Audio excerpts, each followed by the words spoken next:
Fazia tempo, né? Que nós entramos no 6 e não havia jeito de sair. Mas hoje nós chegamos no capítulo 7 do Evangelho de João. Vamos abrir? Aí...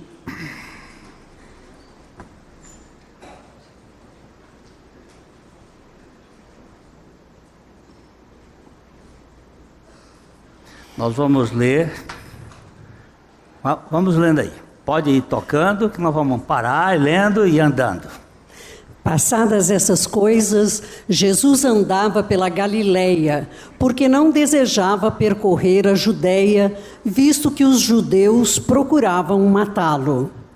Ora, a festa dos judeus, chamada de Festa dos Tabernáculos, estava próxima. Dirigiram-se, pois, a ele os seus irmãos e lhe disseram: deixa este lugar e vai para a Judéia, para que também os teus discípulos vejam as obras que fazes. Porque ninguém há que procure ser conhecido em público e, contudo, realize os seus feitos em oculto. Se fazes essas coisas, manifesta-te ao mundo, pois nem mesmo os seus irmãos criam nele. Disse-lhe, pois, Jesus: o meu tempo ainda não chegou, mas o vosso sempre está presente. Não pode o mundo odiar-vos, mas a mim me odeia, porque eu dou testemunho a seu respeito de que as suas obras são más. Subi vós outros à festa, eu, por enquanto, não subo, porque o meu tempo ainda não está cumprido. Disse-lhes Jesus estas coisas e continuou na Galileia. Até aqui.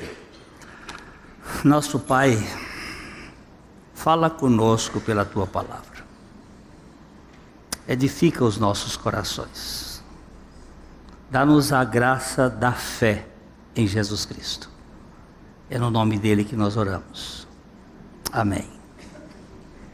Presta atenção aqui nesse primeiro versículo do 7, que diz: passadas estas coisas, Jesus andava pela Galileia.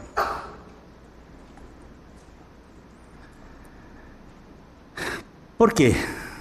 Não desejava percorrer a Judéia, visto que os judeus procuravam matá-lo.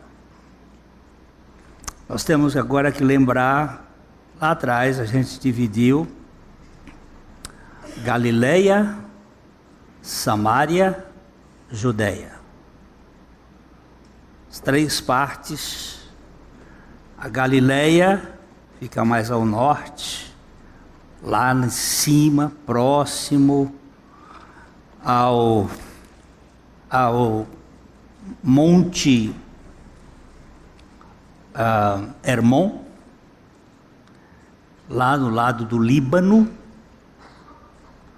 lá no mais para cima, aquela região, a Galileia, era dividida em Alta Galileia e Baixa Galileia. Depois havia o território de Samaria no meio, que os judeus não percorriam normalmente por eles, faziam voltas, e Jesus cruzou. Nós já vimos aqui no capítulo 4 de João, que ele foi pelo meio para encontrar a mulher samaritana. E aqui a Judéia ficava mais no sul. É um território, aí está aparecendo, ó. Aqui nós temos... essa minha caneta, ela não está...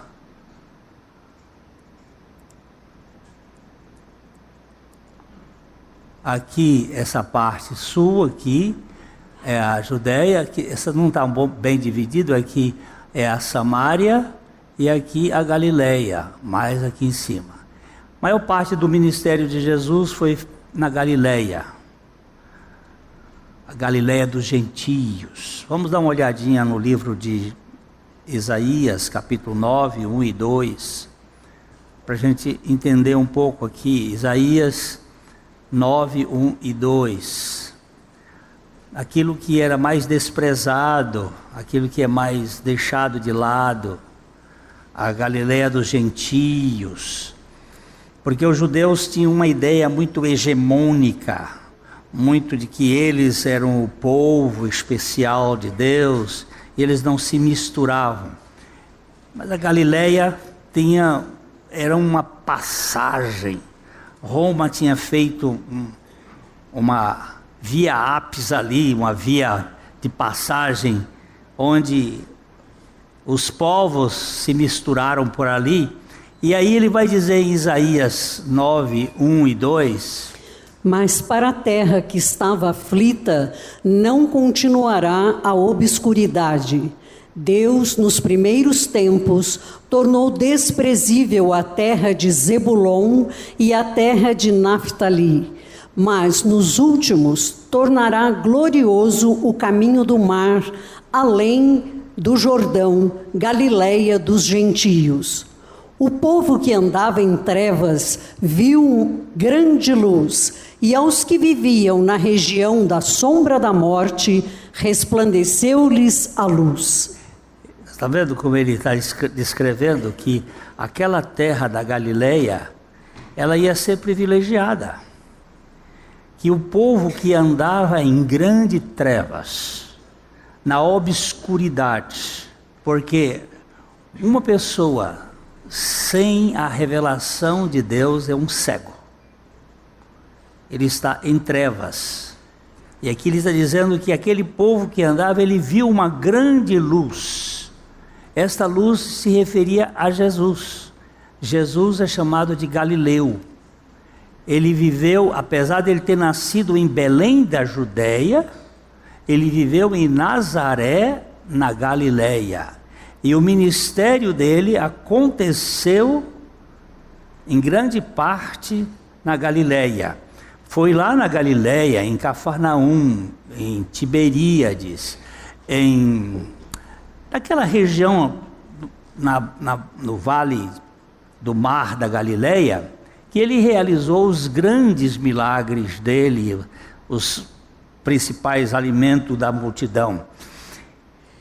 E aqui, voltando para João capítulo 7, a gente tem passadas estas coisas, do capítulo 6 para o capítulo 7, houve um tempo, nós não sabemos quanto tempo foi. Alguns supõem aí uns 6 meses.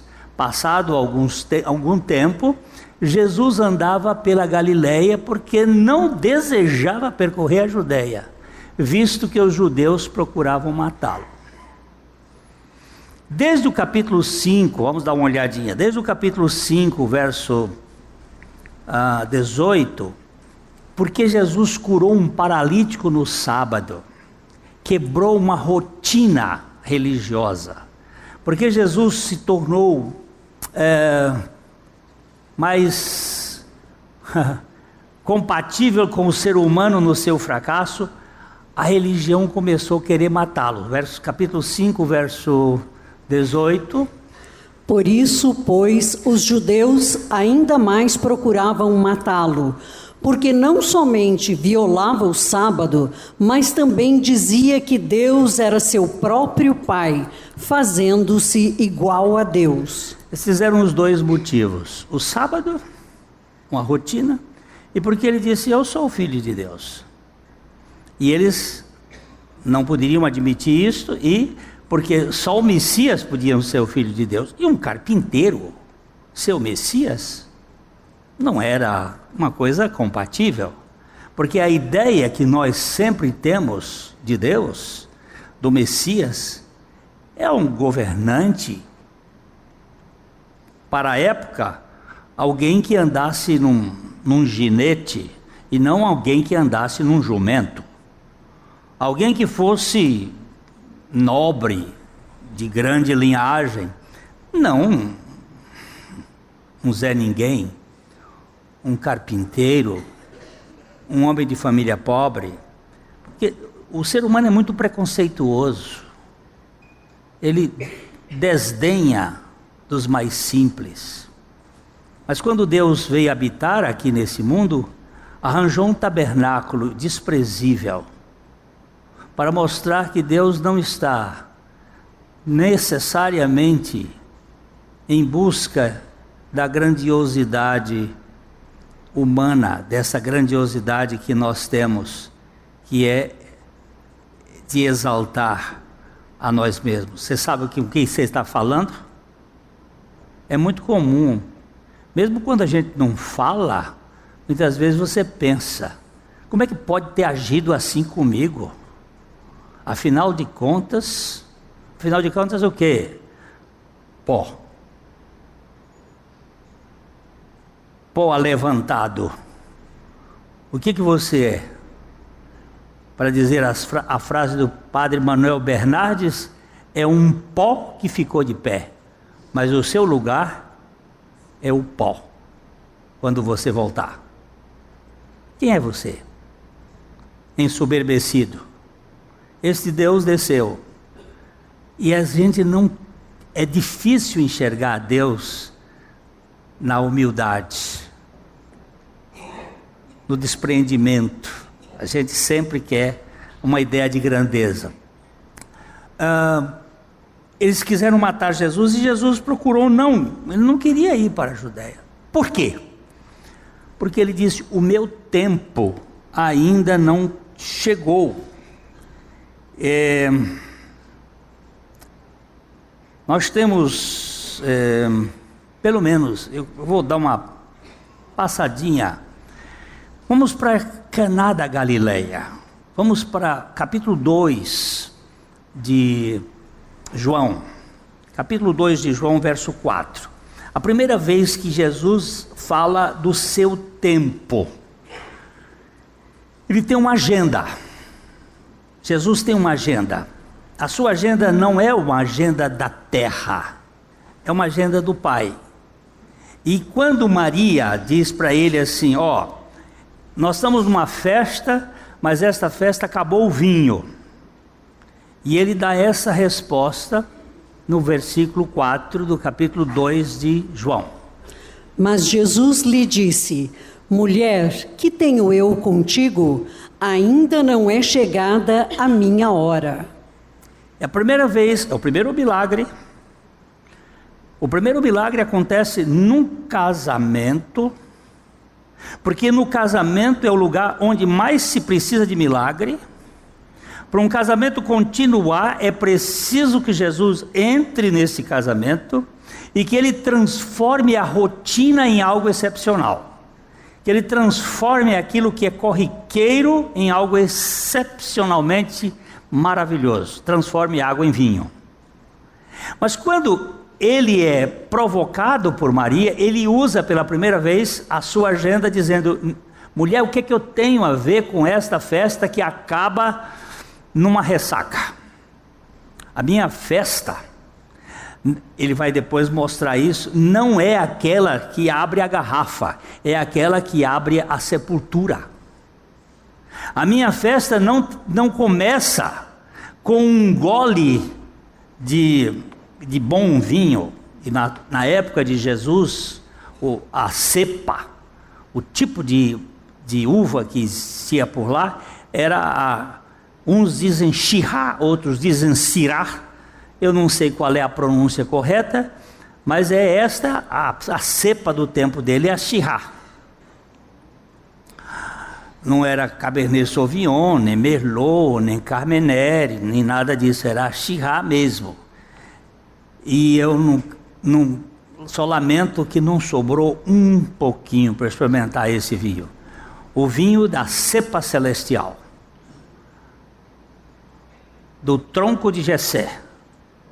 Aquele vinho que produz uma alegria que não acaba. Não é uma alegria provisória, é uma alegria eterna. É aquilo quando estampou a boca da sepultura e diz assim, ele não está aqui, mas ressuscitou. Foi o dia que eu chorei mais forte na minha vida, quando eu entrei naquele lugar chamado o Jardim de Gordon, lá em Jerusalém, possivelmente o lugar do túmulo do Senhor, e que diz assim, ele não está aqui, mas ressuscitou. Eu chorava, não de tristeza, mas de profunda alegria, porque eu sei que hoje o meu corpo não está determinado a aqui jaz. É só um sono provisório, porque um dia ele vai ressuscitar glorificado como o corpo do Senhor. Ele não está aqui, mas ressuscitou. Isso estampa uma alegria singular, uma alegria que a gente, pelo resto da vida, mesmo passando as tormentas e as dificuldades que nós temos neste mundo, nós sabemos que um dia nós vamos nos levantar da tumba em glória para viver para sempre com Ele.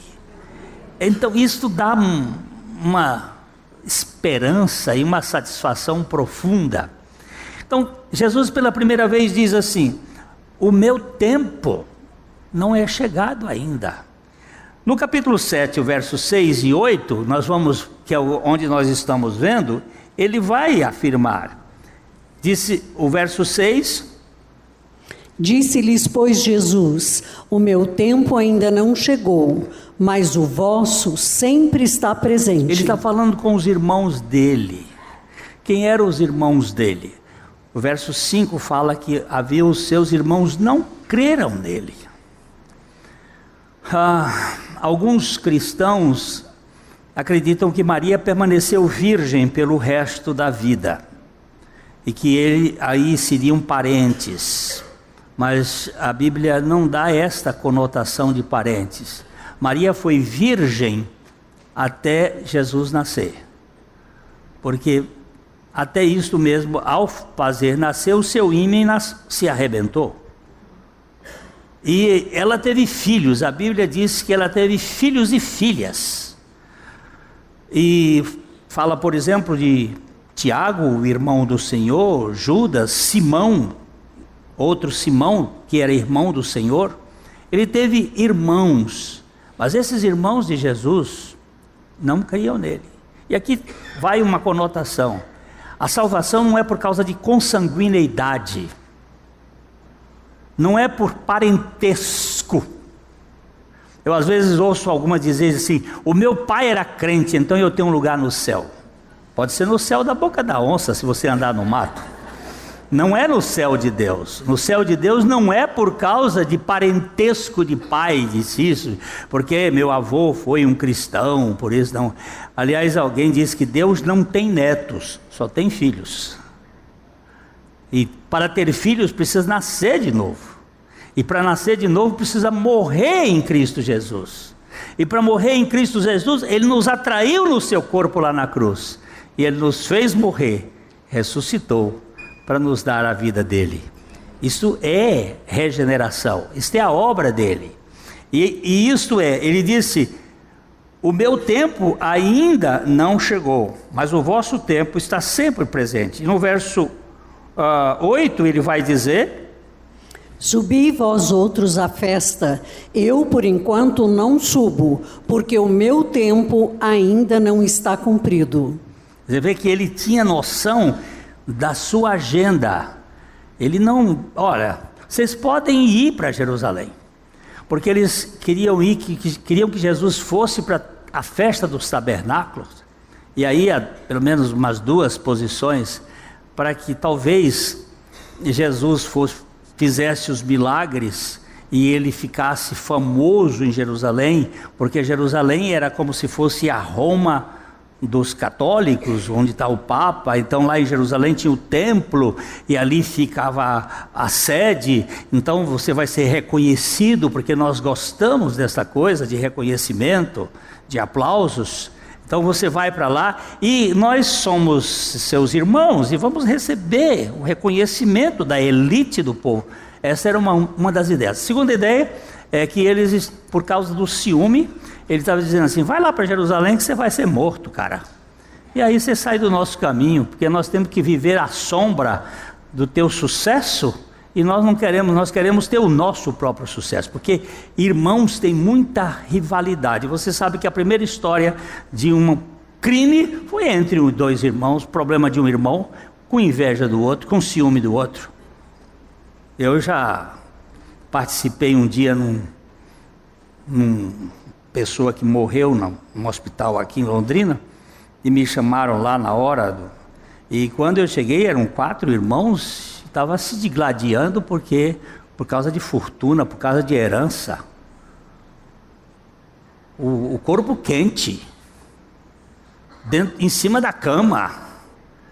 E aí as flechadas já estavam lá, porque essas flechadas não apareceram ali, não. Elas vêm lá do berço, vêm lá da casa, vêm lá da inveja, vêm lá do problema de luta de um com o outro. Quem é que vai ficar com isso? Quem é que vai ficar com aquilo? Eu sei de casos aqui na cidade que o pai morreu, a mãe morreu, deixou heranças e até hoje não resolveram. Faz mais de 20 anos não resolve. Sabe por quê? Vou contar um exemplo. Tem 2 faqueiros, um de prata e um de inox. O de inox vai para você, o de prata vem para mim. Não, você vai querer levar vantagem. Então vamos fazer assim: um garfo para você, de prata, e um de inox para você. E aí ficar brigando. Não, mas tem uma faca que é torta. Não dá. O patrimônio está deteriorando, está envelhecendo, e estão perdendo de utilizar porque não consegue conciliar. Filho do mesmo pai e da mesma mãe. Pura inveja. Puro sentimento de ciúme. Não consegue dizer assim: fica com esse pedaço para você, se isso lhe faz feliz, olha, eu fico feliz com você, fica isso aqui, é menorzinho, mas eu vou ficar com isso aqui. Quem faz isso? Só o poder de Deus para fazer um negócio desse, só o milagre de Jesus Cristo para chegar. Os irmãos dele tinham inveja dele. Vai lá para Jerusalém, faz lá o negócio, que aí eles te pegam lá de cacete, e aí nós ficamos livres de você. Essa é a segunda hipótese. Em capítulo 30, versículo 30 do capítulo 7, aí no 7:30,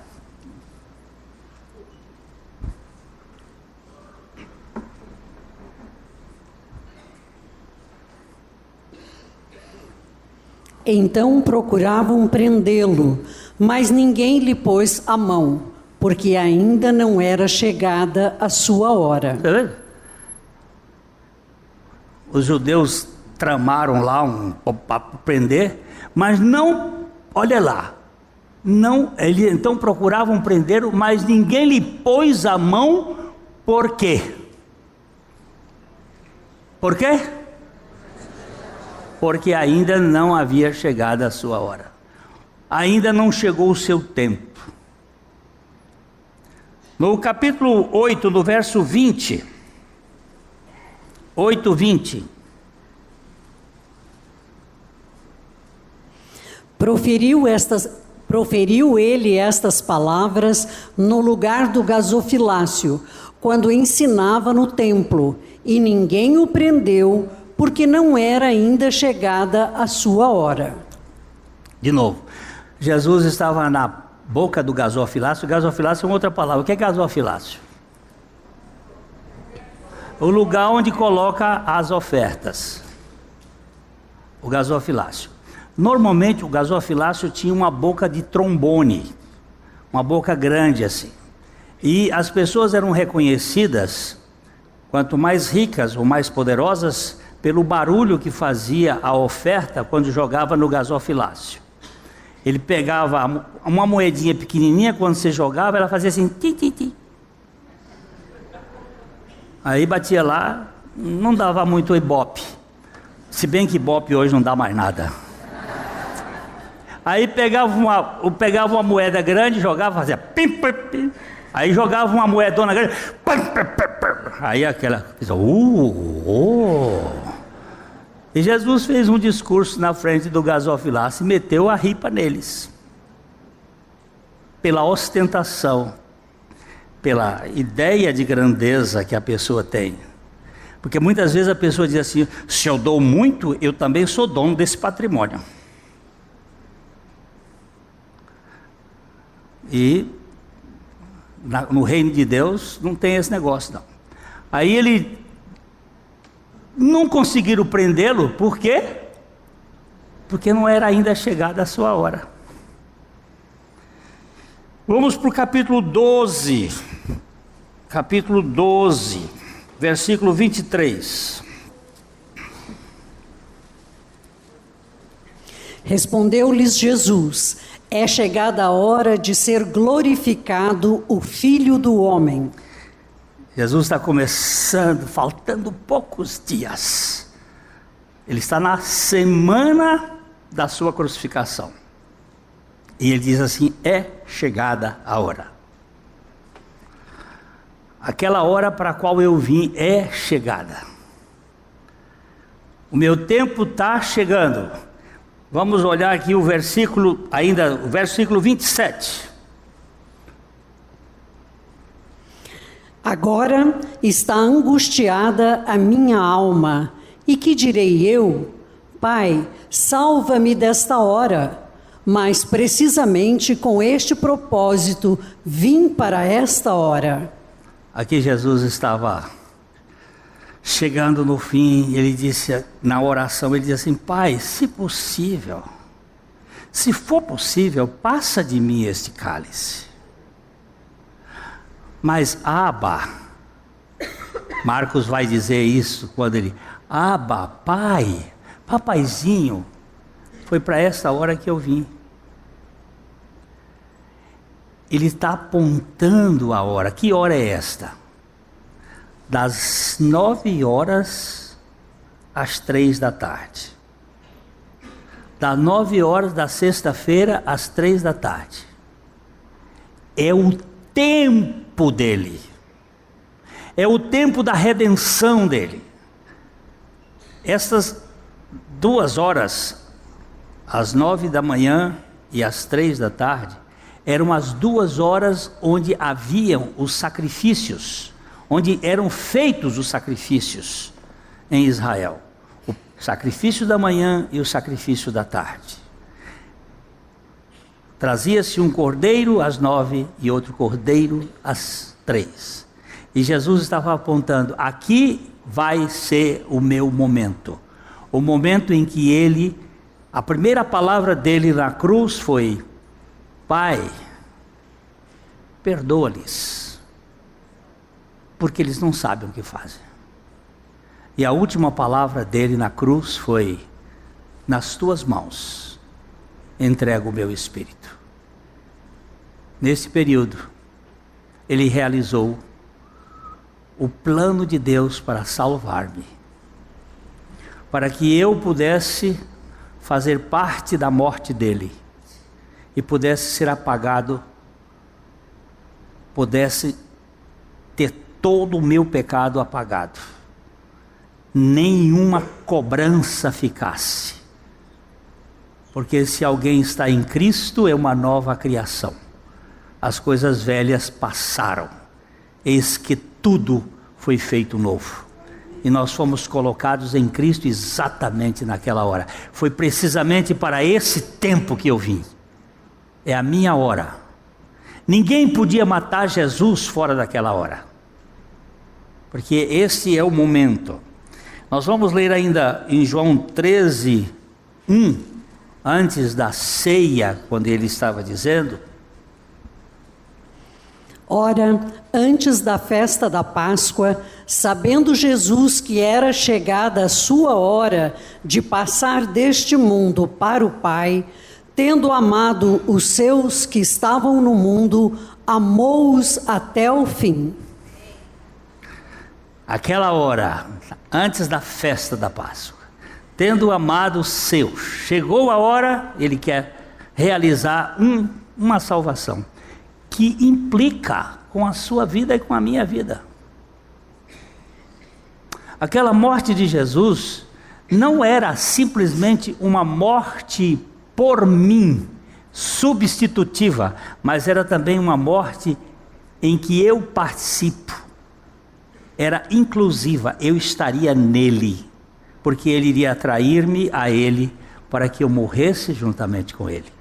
E assim, quem morreu, diz a Bíblia, está justificado do pecado. Você morreu? Morri. Então você está justificado do pecado. Por isso que ele veio para esta hora.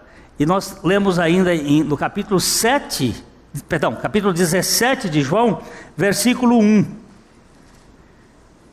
Na sua oração sacerdotal, quando Jesus orou como o sumo sacerdote desta obra, ele orou desta maneira: tendo Jesus falado estas coisas, levantou os olhos ao céu e disse: Pai, é chegada a hora, glorifica a teu filho, para que o filho te glorifique a ti. Assim como lhe conferiste autoridade sobre toda a carne, a fim de que ele conceda a vida eterna a todos os que lhe deste. Que coisa maravilhosa, né? Ele levanta os olhos do céu e diz: é chegada a minha hora, glorifica. Esta hora é a hora mais importante para você e para mim. E você precisa ganhar esta consciência. Quando os irmãos dele disseram assim, vai lá para a Judeia, faz esses milagres que você fez aqui na Galileia, lá na Judeia, para que eles vejam. Jesus não foi, por algumas razões, mas uma delas é o seguinte: nenhum milagre gera fé. Se você precisa de alguma coisa para você crer a partir do que você vê, isso não produz fé. A fé é produzida pela palavra de Deus, sem qualquer visibilidade. Vamos olhar dois textos. Primeiro, Hebreus capítulo 1, versículo 1.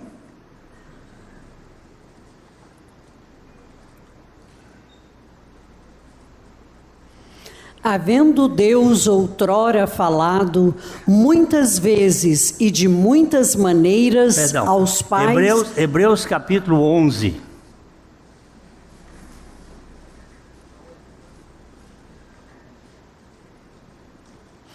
Ora, a fé é a certeza de coisas que se esperam, a convicção de fatos que se não veem. O que é fé? O que é fé?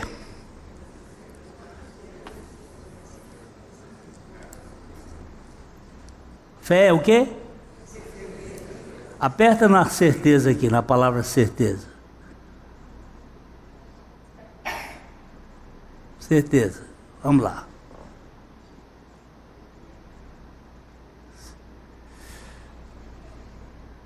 Ato de colocar ou estabelecer sob, algo colocado sob base, fundação. Aquilo que tem um fundamento é firme, certeza. O que é ser? O que é fé? Fé não vacila. Fé não é duvidar, dois caminhos. Fé é absolutamente certeza. Mas certeza de quê? Das coisas que se esperam. Se você ver, você não espera. Se você vir, você não espera. Você está constatando, é fato. Antigamente, antes do exame de sonografia, ultrassom, a gente não sabia que sexo vinha. Aí os enxovais normalmente eram neutros, a gente não sabia. Hoje ninguém espera mais, porque antigamente a gente dizia assim: a mulher está esperando. Por quê? Porque ninguém sabia o que era. Está esperando se é homem ou se é mulher. Hoje a gente já sabe de antemão, aí já vai para os Estados Unidos comprar enxoval, vai lá, não sei para onde, vai para o Paraguai, compra um enxoval já para a menina, para o menino. Mas aquilo que a gente sabe, que vê, não se espera. A esperança também é uma coisa que não está no campo visível. Ele está dizendo que é a certeza das coisas que se esperam e a prova dos fatos que não se veem. Isso é fé. Eu não preciso de constatação. Então Jesus disse, eu não vou, porque eles estão querendo fazer uma crença na base de sinais. Hoje em dia é muito comum os pastores, os pregadores deste... eu não vou chamar evangelho, porque isso não é evangelho. Evangelho é quando Deus faz. Esse controle, vem aqui, porque aqui nós fazemos, e tem milagre, e o povo vai e fica impressionado. Mas cadê a fé? Tem muita animação, tem muita, mas fé eu não preciso de ver. Como foi que Maria ficou grávida? Como é que ela ficou grávida? Cumpra-se em mim segundo a tua palavra. Ela creu. E como é que José ficou com certeza de que o filho, que Maria nunca tinha pulado a cerca? Como é que ela teve a certeza? Como é que ele teve certeza? Você sabe que eu tiro o chapéu para o José, não sabe? Porque a Maria sabia que ela nunca tinha ido, ela sabia que a coisa foi de Deus mesmo, e ela sabia que a gravidez que estava nela tinha sido de Deus, porque ela nunca tinha passado em nenhum motel. Mas o José não tinha isso, ele não sabia, mas ele creu. Ele teve um sonho, e o anjo do Senhor no sonho disse, não se preocupe, porque o que está formado nela é do Altíssimo. Ele creu. E você não vai encontrar José mais para frente, a não ser depois que ele vai com Jesus para o Egito e volta, depois ele some. Ele não aparece no ministério de Jesus, ele não aparece, parece que ele morreu, ele sumiu. Mas se há um cara que eu admiro na Bíblia, é o seu José, o marido da Dona Maria. Este homem eu tenho muita admiração por ele. Um homem simples, sincero, discreto, jamais tentou fazer nada que não fosse do reconhecimento da soberania de Deus na vida dele. Muito lindo. Vamos ver outra coisa em 1 Coríntios capítulo 2. Eu não sei agora se é o versículo 9 ou o versículo 14. Aquilo que o olho não viu, o ouvido não viu e não subiu ao coração. 9. Mas, como está escrito, nem olhos viram, nem ouvidos ouviram, nem jamais penetrou em coração humano o que Deus tem preparado para aqueles que o amam. Jesus, por que o senhor não vai agora? Eu não quero que ninguém creia a partir de milagres. Eu quero que vocês creiam a partir da palavra. Vamos agora voltar rapidinho, porque eu não quero tomar muito do tempo para vocês irem ver o Fantástico, porque é fantástico ver coisas. Eu sei que tem muita gente que gosta de ver coisas, porque se enche de notícias e fica a semana toda cheio de notícias, hein? Entreter a alma e saber. Você viu o que aconteceu no Fantástico ontem? É maravilhoso.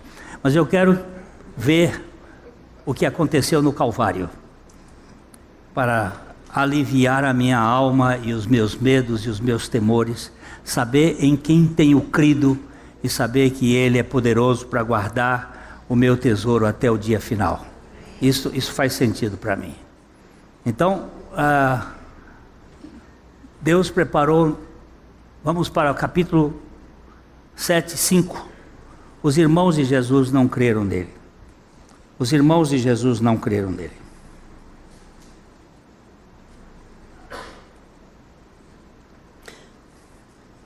Pois nem mesmo seus irmãos criam nele. Disse-lhes, pois, Jesus: o meu tempo ainda não chegou, mas o vosso sempre está presente. Agora, os irmãos de Jesus não creram nele, não criam nele. Mas vamos para Atos 1:14. Atos 1:14.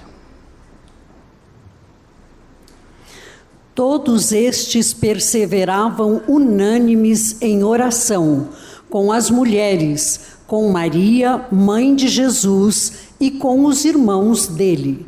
Uau! O que aconteceu?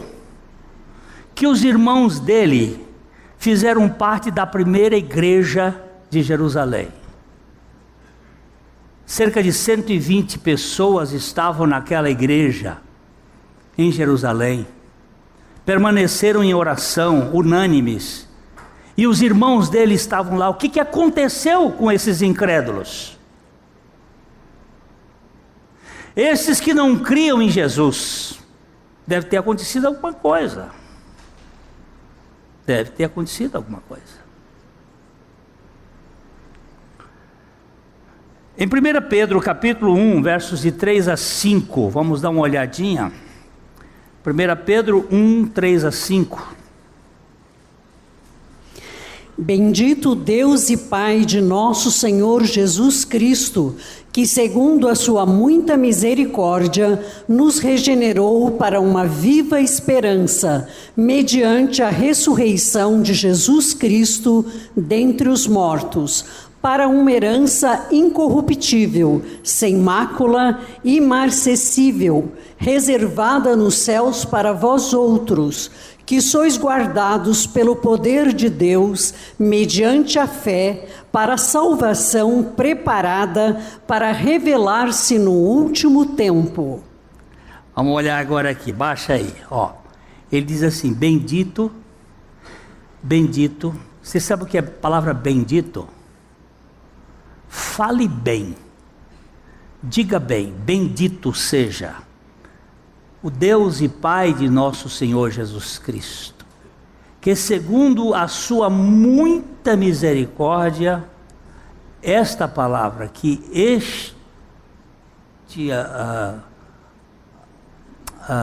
pronome aqui, nos,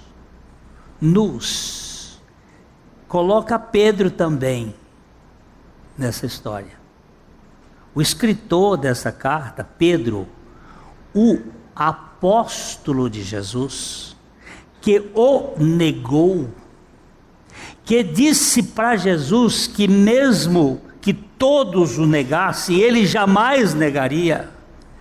E Jesus disse, Pedro, não confie em você mesmo, porque antes que o galo cante, 3 vezes você me negará.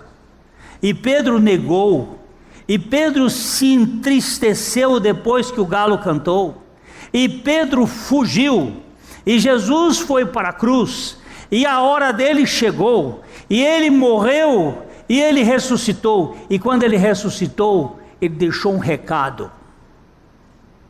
Ele deixou um recado com o anjo, dizendo assim, diga aos meus irmãos e a Pedro, que eu me encontrarei com eles na Galileia.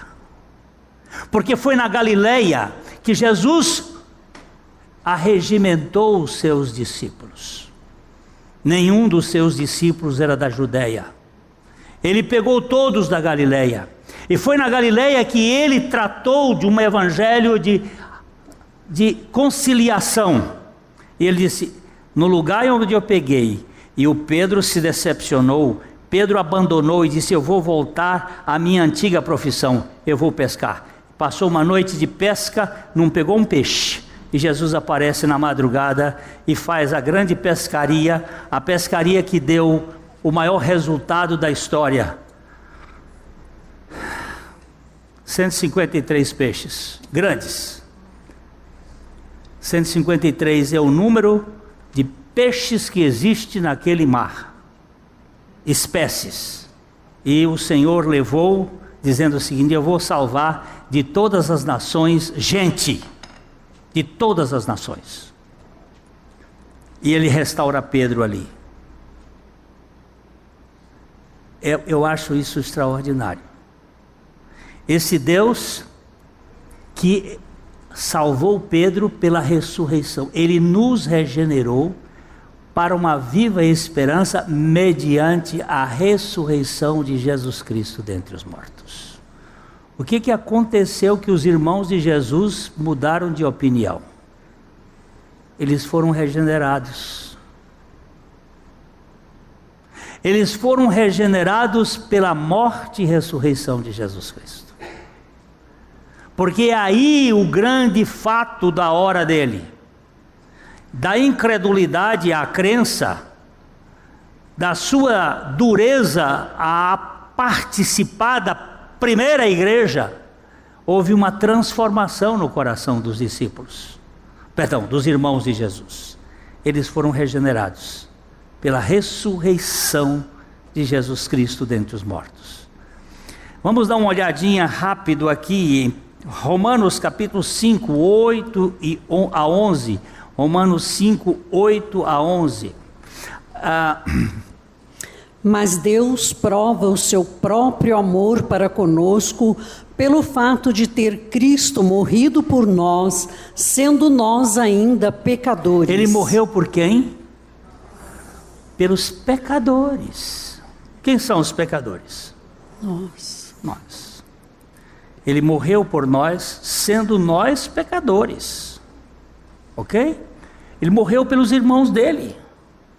Ele morreu por Maria. Ele morreu por todos os pecadores, porque todos pecaram e destituídos estão da glória de Deus. Ele morreu para trazer salvação a todos, porque sem ele não há salvação.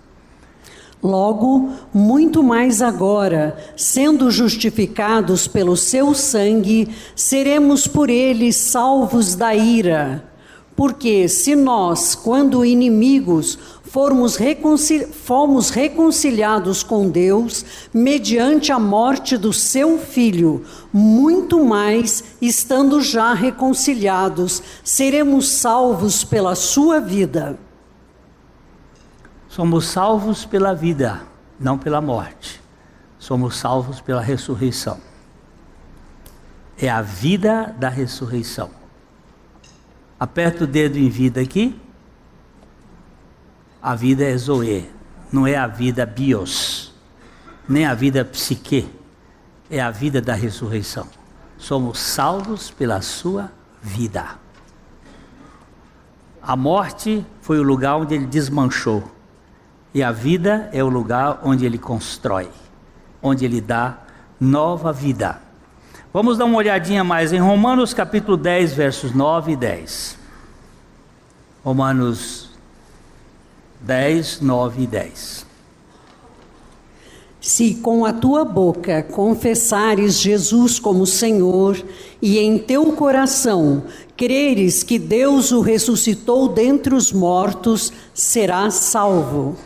Porque com o coração se crê para a justiça, e com a boca se confessa a respeito da salvação. Se com tua boca confessares a Jesus como o Senhor, e lembre-se que Cristo morreu e ressuscitou para ser Senhor dos mortos e dos vivos.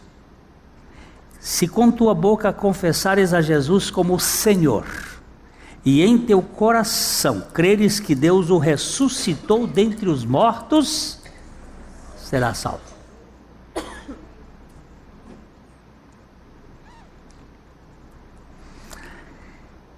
Eu não sou salvo pelas minhas obras, pela minha justiça, nem pela minha fé. Eu sou salvo pela fé que vem por meio de Jesus. Eu sou salvo porque Ele, pela sua palavra, me deu condição de crer naquilo que Ele fez por mim. Não há nenhum mérito no homem. Todo o mérito é de Cristo. Este texto de João, capítulo 7, mostra que não é o que nós, não são as nossas incredulidades, nem a nossa dúvida, não é a nossa... Os irmãos de Jesus não criam nele, mas no final, creram. Porque algo maravilhoso fez. Ele não foi à festa naquele momento. Nós vamos ver domingo que vem, que depois que os irmãos dele foram para a festa, depois ele foi em oculto. Jerusalém não era um lugar para Jesus. Jerusalém é um lugar para a religião. É um lugar para aquilo que a cúpula da religião faz. Mas era o lugar que ele tinha que ir para cumprir os desígnios de Deus e trazer de lá uma nova história.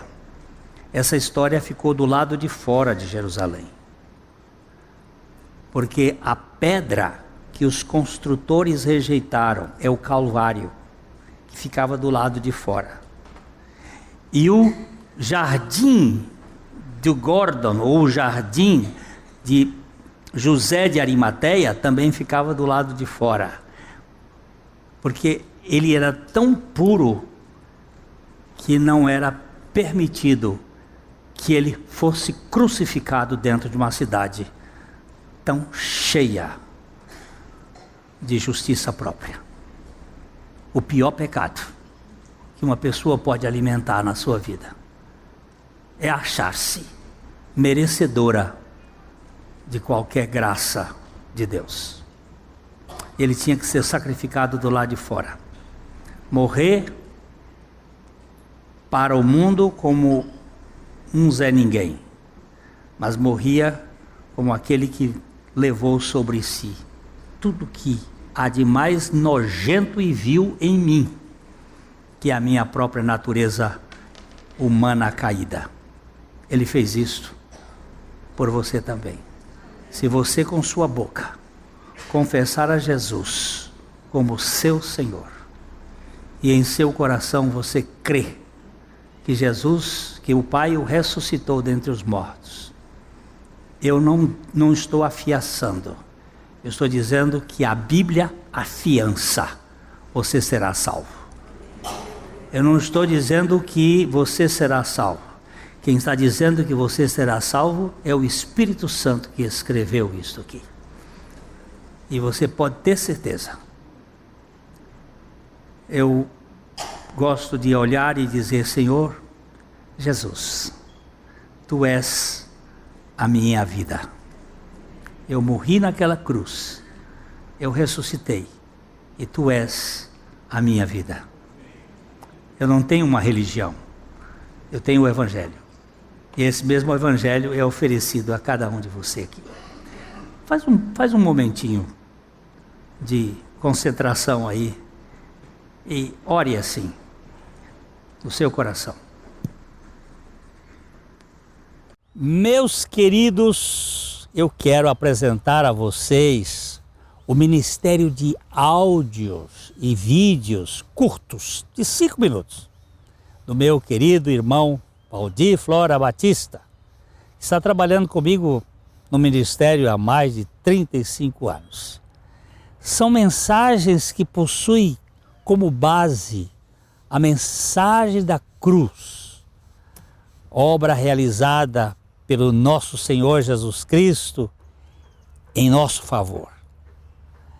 Seu canal no YouTube é Atraídos em Cristo. Se inscreva, incentive os outros a segui-lo. E nós queremos desejar a você a graça e a paz do nosso Senhor. Vai lá e você vai ser muito abençoado com esses vídeos. A Livraria PIB Londrina procura selecionar cuidadosamente seus títulos e autores a fim de oferecer um conteúdo alinhado com o Evangelho de Jesus Cristo. Bíblias, livros de teologia, devocionais, literatura infantil, biografias, comentários bíblicos e muito mais. Dispomos também de um acervo de CDs e DVDs das mais de 5.000 mensagens ministradas na primeira Igreja Batista em Londrina. Visite a Livraria PIB Londrina e conheça ainda mais. Livraria PIB Londrina, de segunda a sexta, das 13h30 às 18 horas. Endereço na Avenida Paraná, 76A, próximo ao Calçadão, bem no centro de Londrina. Ligue para 3372-8921 ou acesse o site www.livrariapiblondrina.com.br.